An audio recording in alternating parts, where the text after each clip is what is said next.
大家好，我是小玉。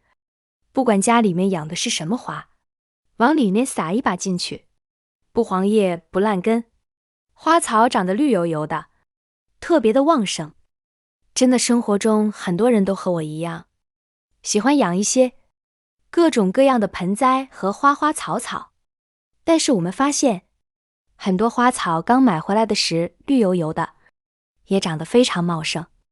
但是我们在家里面自己养过一段时间之后，就会发现叶子发黄发干，甚至是出现大量黄叶的这种情况，上面的叶子轻轻一掰就掉了。这个时候，很多朋友就会选择去购买各种肥料，来给花草施肥。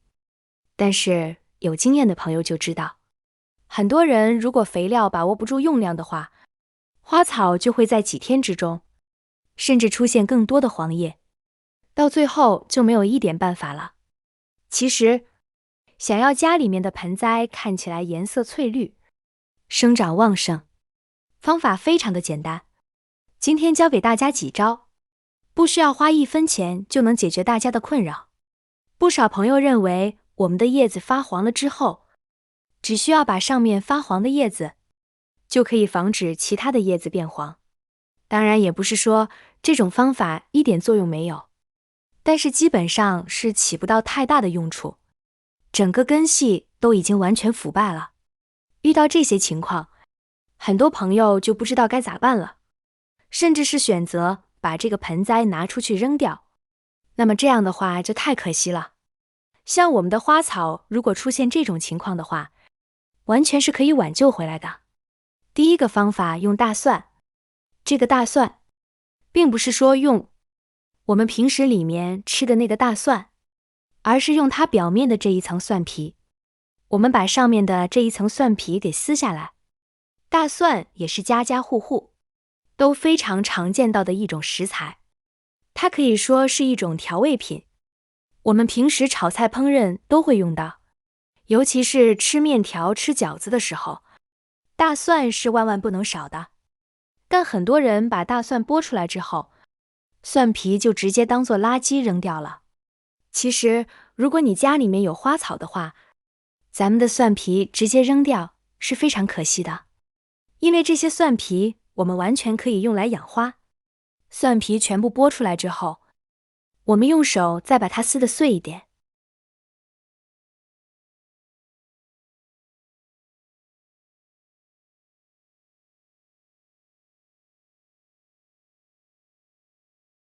撕成这个小碎片就可以用了。撕好的蒜皮，我们直接把它撒在土壤的表面，当然也可以把它戳入到土壤之中，因为蒜皮里面含有大量的钾肥、钾元素。当我们把蒜皮放到盆栽里面之后，它就可以给我们的花草提供大量的营养成分，这相当于是加肥。除此之外，还可以达到一个疏松土壤，不会让土壤板结的一个用处。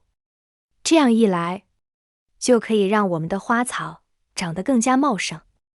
最重要的是，我们的蒜皮放进去之后，不管多还是少，都不会对花草造成负面的影响。不像我们平时去买回家的肥料，如果你不严格按照它的比例来施肥的话，那么花草的根部就会被烧坏。这个方法我家的用了很多年了，真的超级好用。其实除了用大蒜皮之外，家里面平时吃完的鸡蛋壳，我们也可以把它利用起来。但如果用到的是生鸡蛋壳的话，一定要把鸡蛋壳清洗干净之后晾干，把它碾碎了再撒进来，不能直接撒进来哦。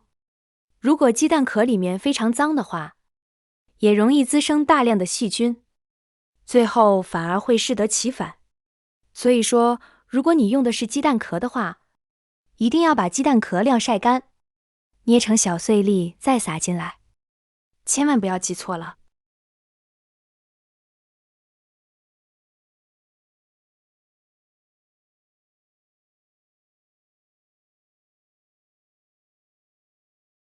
第3个方法，加入家里面的大米。除此之外，我们还可以往里面加入大米。大米大家都非常的熟悉，尤其是南方的朋友，我们每天都要吃到它。它是咱们生活中的主食之一。对于南方朋友来说，大米是最重要的主食。它不仅营养价值非常丰富，而且饱腹感也特别的强。其实大米除了可以我们自己吃之外，用来养花草也是一把好手。因为大米里面含有各种的营养成分，尤其是很多有经验的朋友，平时也会用淘米水来浇灌花草，也可以让我们的花草长得非常的旺盛。但最直接的方法也可以，直接把大米撒在我们的盆栽土壤上，这样大米就可以为花草提供养分了。这个方法很多老花农都在用，也是咱们家养了30多年花草的大伯告诉我的。在以前，我只会用大米水来浇灌花草，自从学会直接用大米撒在盆栽里面之后，感觉比直接用淘米水方便了许多。毕竟平时用淘米水的话，淘米水的量是有限的，家里面的花草用非常的多，浇上2-3盆之后，其他的花草就浇不到了。而如果直接往里面撒大米的话，更加的干净清爽，直接捉几颗大米撒在盆栽里面，就可以解决问题了。所以说，如果你平时也特别喜欢养各种花草，却总是养不活，总是出现烂根黄叶的情况，那你一定要试一试。今天给大家分享的这几个小技巧，准保你家的花草颜色翠绿，生长繁茂，超级的管用。而且一整年下来，还能节省不少的化肥钱呢。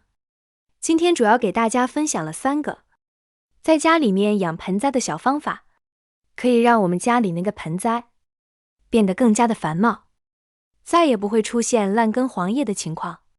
而且这3个方法都非常的简单，比我们直接花钱去购买钾肥要划算许多。这3个方法里面任意一种，都可以让我们养花变得更加的简单，不需要任何技巧，就可以让花草长得绿油油的，花期也可以延长很多，花盆里面再也不会出现这种的烂掉的根，还有黄叶子。